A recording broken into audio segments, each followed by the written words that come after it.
Sam-BankFRAUD just continues to amaze everyone with the depth of fraud, the mismanagement, and outright criminal activity. It's crazy. Apparently, word on the crypto street here is the fact that he's been detained in the Bahamas. This man has destroyed lives and was continuing to siphon hundreds of millions of dollars off of FTX, even as he quote-unquote resigned. Apparently, the whole acquisition of BlockFi was so that they could acquire just their assets and put them on the FTX platform so that they can continue the charade and scam and all of that. They just had more assets to play with. So we're talking about, like, a factor of almost 10x between the actual assets they had versus their liabilities. It's absolutely unbelievable what they've been doing. So we'll see what transpires going forward, but more and more just continues to get uncovered, and it's actually sickening what's been happening and how long this game has been played and how many people have been involved. Literally his entire inner circle, I believe 10 individuals. It's sickening, it's disgusting. It does need to be flushed out, and I'm glad it's happening, but like I said before, at the expense of many, many, many people who've lost everything they had. And so that's something that can't go forward. But here's what I will say though. Okay, now everyone's going to be screaming and yelling and saying this is a crypto-specific thing. This happens all the time in traditional finance. Here's the difference: is you don't get to see it playing out on a blockchain or in real time. That is the advantage here, is that we see funds being moved. We can question what's happening and get to the bottom of it. It may take time, but at least we can see all of it.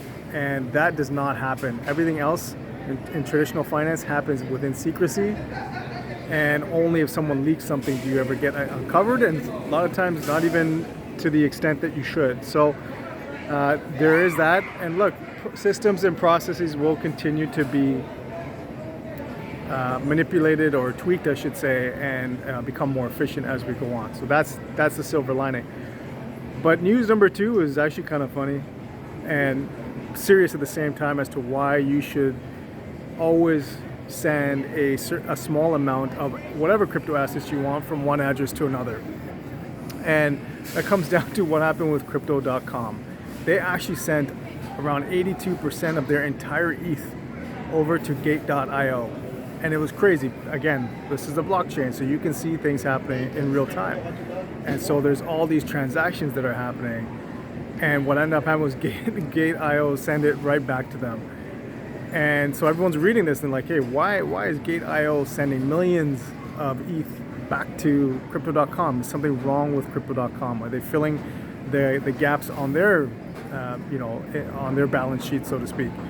And so all this stuff was happening. Here's what happened. Crypto.com states that they sent it by mistake.